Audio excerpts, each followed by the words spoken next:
LeBron James is the face of this league and the face of basketball worldwide as far as I'm concerned. Obviously, Kobe's up in there along with several others, but LeBron is the best player in the world.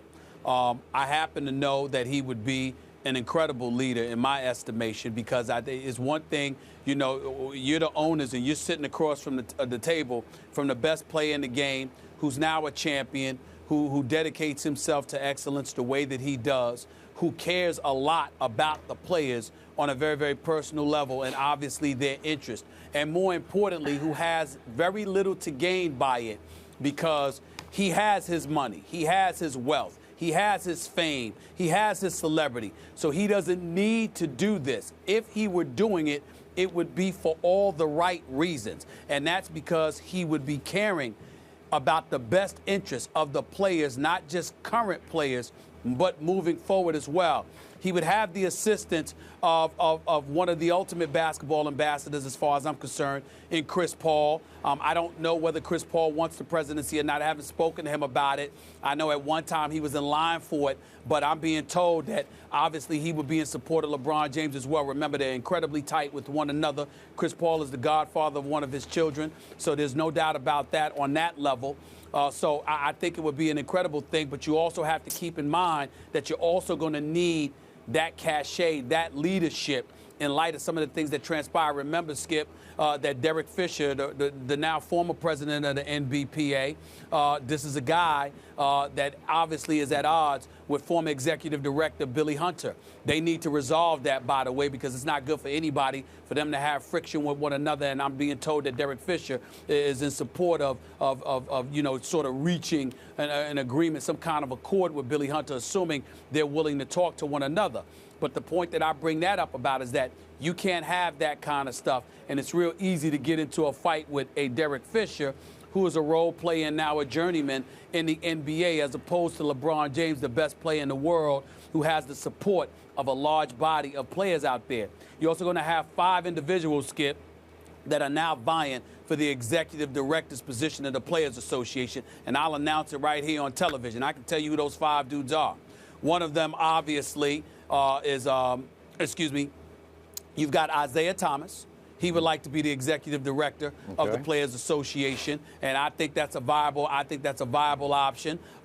You've got Stu Jackson. Yep. I definitely think that that's a possibility. Let's not ignore that. You've got Fred Whitfield, who's Michael Jordan's right-hand man. I'm being told that he's interested in that. You've got David Cornwell, the lawyer for Alex Rodriguez, who's represented players in New York, and obviously he's a lawyer by trade and really, really knows what he's doing. And of course, there's the former president for the New York Knicks, former employee of the NBA, widely respected and is closely associated with Irvin Magic Johnson as well, and former president of the New York Knicks in Madison Square Garden, Steve Mills. So you got Isaiah Thomas, Steve Mills, Stu Jackson, Fred Whitfield, and David Cornwell. In the end, what matters most is who's the Players Association, because even though the executive director runs the Players Association, he answers to the players, meaning the president of the Players Association. That's the real boss of the Players Association. And you need somebody who's not going to be compromised, and that is LeBron James. Trust me, I think that's a fabulous choice, and I think it's a fabulous position for LeBron James because he's a better leader than people give him credit for. I think he's a great leader. He has the stature, he has the brains, he has the heart, as you say, the caring for the game and its future. And Stephen A., despite all that, I think there's no way in the world he should do this at this time in his career. LeBron James is about to play, or will enter his 11th season in the NBA. 28 going on 29 years of age, still in his prime, but at some point in the next year or two will enter the backside of his prime. And if, in fact, he wants to exceed Michael Jordan, to surpass him, maybe not in championships, just in basketball stature. You know, if he wants not 3, not 4, not 5, this is too much to me. It's just too big a headache, too big a distraction, too time-consuming in endeavors other than actual basketball. It's close to being a full-time job. Derek Fisher did it, and I thought did it very well at the very back end of his career. Just again, right. But he's in his late 30s. And again, Derek was never the face of the NBA. He was never a superstar, although he was a borderline star. He was not LeBron James. I would encourage or advise LeBron, not that he cares what I would say, but to focus just on his basketball and maximize what they have going in Miami right now, which is a very special thing that I think could continue the next year and the next, depending on Dwayne Wade's health. So I would advise him way against this. I respectfully disagree with you, and I dare say this is one of those rare occasions where I think I can possibly change your mind. I know you to be far more conscientious than people give you credit for from time to time. And as important as performance is, I'm talking about some critics, you know what I'm saying, not me. But as important as it is for LeBron to focus on his game and focus on winning, there's also a bigger vision here. You have to trust that LeBron James will be able to maintain his focus being the champion that he is. But you also have to remember there's a bigger picture here. You've got another collective bargaining agreement coming on in a few years. That's really where the rubber meets the road in terms of work when you're really negotiating that deal. We're not there yet. That's number one.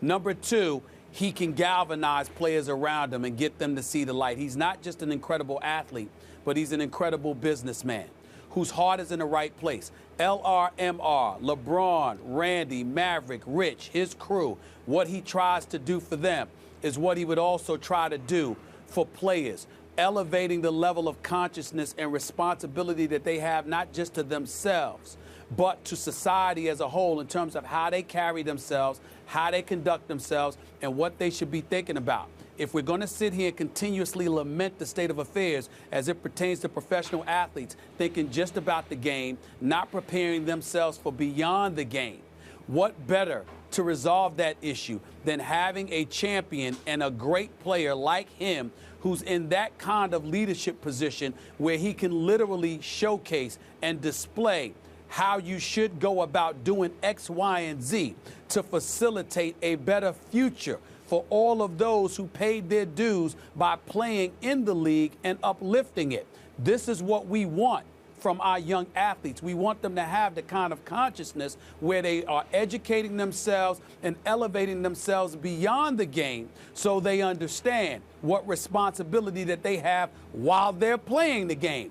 Who better to do that than the best player in the world who now stands here as a reigning two-time world champion who wants to do it and is a leader and enough of a leader to pull it off? You did not change my mind. Let me try to change yours one last time. Are you trying to tell me this would require almost no time for LeBron James? Are you trying to change my mind that this would not take away anything from his basketball preparation?